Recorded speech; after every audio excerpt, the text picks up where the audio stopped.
ದೆಹಲಿಯಲ್ಲಿ ಸಿಂಪಲ್ ಸರ್ಕಾರ ರಚಿಸುವ ಕಸರತ್ತು ಜೆಪಿ ನಡ್ಡಾ ನಿವಾಸದಲ್ಲಿ ಸಾಲು ಸಾಲು ಸಭೆ. ಹಾಗೇನೇ ರಾಷ್ಟ್ರ ರಾಜಧಾನಿಯಲ್ಲಿ ಸಿಕ್ಕಾಪಟ್ಟೆ ಮೀಟಿಂಗ್ಗಳು ನಡೀತಾ ಇದ್ದಾವೆ. ಅಮಿತ್ ಶಾ, ರಾಜನಾಥ್ ಸಿಂಗ್ ಸೇರಿದಂತೆ ಅನೇಕ ಪ್ರಮುಖ ನಾಯಕರು ಭಾಗಿಯಾಗ್ತಾ ಇದ್ದಾರೆ. ಅತ್ತ ನಿತೀಶ್ ನೇತೃತ್ವದಲ್ಲಿ ಜೆಡಿಯು ನಾಯಕರು ಕೂಡ ಸಭೆ ನಡೆಸ್ತಾ ಇದ್ದಾರೆ. 12 ಸಂಸದರ ಜೊತೆಗೆ ಸಭೆ ನಡೆಸಲಿದ್ದಾರೆ ನಿತೀಶ್ ಕುಮಾರ್. ಇಂದಿನ ಸಭೆಯಲ್ಲಿ ಸಂಸದೀಯ ನಾಯಕನ ಆಯ್ಕೆ ಮಾಡ್ತಾರೆ. ಮುಂದೆ ಮೋದಿ ಎದುರು ಸಚಿವ ಸ್ಥಾನದ ಬೇಡಿಕೆಯನ್ನು ಇಡೋ ಬಗ್ಗೆ ಚರ್ಚೆ ನಡೆಸಲಾಗ್ತಾ ಇದೆ. ಈಗ ಟಿಡಿಪಿ ಮತ್ತು ಜೆಡಿಯು ಎರಡೂ ಕೂಡ ಯಾವ್ಯಾವ ಪ್ರಮುಖ ಖಾತೆಗಳನ್ನು ತಮ್ಮ ಬುಟ್ಟಿಗೆ ಸೇರಿಸ್ಕೊಳ್ಬೇಕು ಅನ್ನೋ ವಿಚಾರಕ್ಕೆ ಸಂಬಂಧಪಟ್ಟಂತೆ ತಂತ್ರಗಾರಿಕೆಯನ್ನು ಹೆಣಿತಾ ಇದ್ದಾವೆ.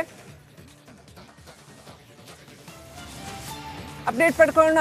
ನನ್ನ ಸಹೋದ್ಯೋಗಿ ರಂಜಿತ್ ಶಿರಿಯಾರ್ ನೇರ ಸಂಪರ್ಕದಲ್ಲಿದ್ದಾರೆ. ರಂಜಿತ್, ಇವತ್ತು ಡೆಲ್ಲಿನಲ್ಲಿ ಹೈ ವೋಲ್ಟೇಜ್ ಮೀಟಿಂಗ್ಗಳು ನಡೀತಾ ಇದ್ದಾವೆ. ಸರ್ಕಾರ ರಚನೆ ಹೇಗೆ ಅನ್ನುವಂಥದ್ದು ಒಂದು, ಯಾರಿಗೆ ಯಾವ ಖಾತೆ, ಜೊತೆಗೆ NDAನಲ್ಲಿ ಮಿತ್ರ ಪಕ್ಷಗಳಿಗೆ ಎಷ್ಟರ ಮಟ್ಟಿಗೆ ಅಧಿಕಾರ ಹಂಚಿಕೆ ನಡೆಸಬೇಕು, ಇದೆಲ್ಲ ಕೂಡ ತಂತ್ರಗಾರಿಕೆ ನಡೀತಾ ಇದೆ ಅಂತ ಅನ್ಸುತ್ತೆ. ಏನೆಲ್ಲ ಅಪ್ಡೇಟ್ ಇದೆ ರಂಜಿತ್ ನಿಮ್ಮ ಹತ್ರ?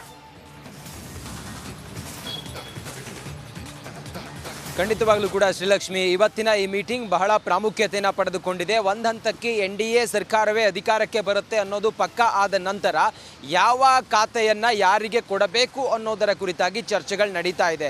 8ನೇ ತಾರೀಕು ಪ್ರಮಾಣ ವಚನವನ್ನು ಪ್ರಧಾನಿ ನರೇಂದ್ರ ಮೋದಿ ಪ್ರಮಾಣ ವಚನವನ್ನು ಸ್ವೀಕರಿಸುವ ಹಿನ್ನೆಲೆ ಅವರ ಜೊತೆಗೆ ಯಾರ್ಯಾರು ಮೋದಿ ಕ್ಯಾಬಿನೆಟನ್ನು ಸೇರ್ತಾರೆ ಅನ್ನೋದ್ರ ಬಗ್ಗೆಯೂ ಕೂಡ ಒಂದಿಷ್ಟು ಚರ್ಚೆಗಳಾಗ್ತಾ ಇದೆ. JP ನಡ್ಡಾ ಅವರ ನಿವಾಸದಲ್ಲಿ ಸಭೆ ನಡೀತಾ ಇದೆ. ಈ ಸಭೆಯಲ್ಲಿ JP ನಡ್ಡಾ ಅವರ ಆದಿಯಾಗಿ ಅಮಿತ್ ಶಾ ಸೇರಿದಂತೆ ರಾಜನಾಥ್ ಸಿಂಗ್ ಎಲ್ಲ ಭಾಗಿಯಾಗಿದ್ದಾರೆ. ಬಿಜೆಪಿಯ ಹಿರಿಯ ಮುಖಂಡರು ಭಾಗಿಯಾಗಿದ್ದಾರೆ. ತಮ್ಮ ಜೊತೆಗಿರುವಂಥ ಅಂಗಪಕ್ಷಗಳಿಗೆ ಯಾವ ಪ್ರಮುಖ ಖಾತೆಯನ್ನು ಕೊಡಬೇಕು, ಅವರ ಡಿಮ್ಯಾಂಡ್ಗಳಿಗೆ ನಾವು ಎಷ್ಟು ಚೌಕಾಸಿ ಮಾಡಬೇಕು ಅನ್ನೋದ್ರ ಕುರಿತಾಗಿ ಚರ್ಚೆ ಒಂದು ಕಡೆಯಲ್ಲಾದರೆ, ಮತ್ತೊಂದು ಕಡೆಯಲ್ಲಿ JDU ನಾಯಕರ ಜೊತೆಯಲ್ಲಿ ನಿತೀಶ್ ಕುಮಾರ್ ಸಭೆ ಮಾಡ್ತಾ ಇದ್ದಾರೆ. ನಾನು ಇಂಥದ್ದಕ್ಕೆ ಅಗ್ರಿಯಾಗಿ ನಡಿ ಈಗ ಶುರು ಮಾಡೋಣ.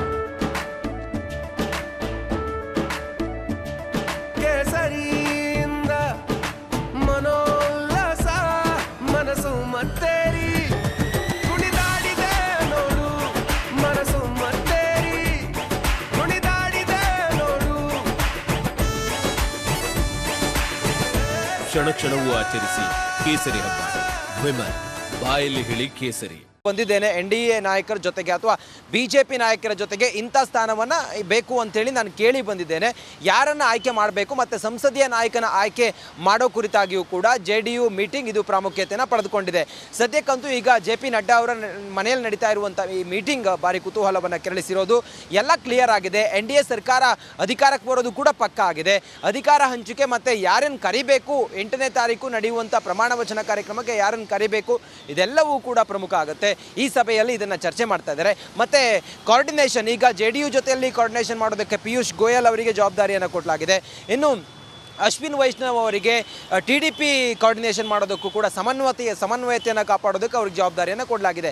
ಇದೆಲ್ಲದರ ಕುರಿತಾಗಿ ಬಹಳ ಅಚ್ಚುಕಟ್ಟಿನಿಂದ ಈ ಸರ್ಕಾರವನ್ನು ಮುನ್ನಡೆಸ್ಕೊಂಡು ಹೋಗೋದಕ್ಕೆ ಎಲ್ಲ ರೀತಿಯಲ್ಲೂ ಕೂಡ ಏನೇನು ತಯಾರಿಗಳಾಗಬೇಕು ಮತ್ತು ಹೇಗೆ ಇದನ್ನು ನಡೆಸ್ಕೊಂಡು ಹೋಗಬೇಕು ಅನ್ನೋದ್ರ ಕುರಿತಾಗಿ, ಮತ್ತು ಕ್ಯಾಬಿನೆಟ್ನಲ್ಲಿ ಯಾರ್ಯಾರಿಗೆ ಯಾವ್ಯಾವ ಸ್ಥಾನ ಕೊಡಬೇಕು, ಮುಂದೆ ಕೆಲವು ಬೇಡಿಕೆಗಳನ್ನು ಇಟ್ಟಿರುವಂಥ ಈ ಅಂಗಪಕ್ಷದ ನಾಯಕರು ಅದನ್ನು ನಿಭಾಯಿಸ್ಲಿಕ್ಕೆ ಸಾಧ್ಯ ಇದೆಯಾ ಅಥವಾ ಅದನ್ನು ಹೇಗೆ ಜಾರಿಗೊಳಿಸ್ಬೋದು, ಇದೆಲ್ಲದರ ಕುರಿತಾಗಿ NDA ಒಕ್ಕೂಟದ ಅಂಗಪಕ್ಷಗಳ ಬೇಡಿಕೆಗಳ ಕುರಿತಾಗಿ ಬಿಜೆಪಿಯ ಹಿರಿಯ ನಾಯಕರುಗಳು JP ನಡ್ಡಾ ನಿವಾಸದಲ್ಲಿ ಸಭೆ ಮಾಡ್ತಾ ಇದ್ದಾರೆ.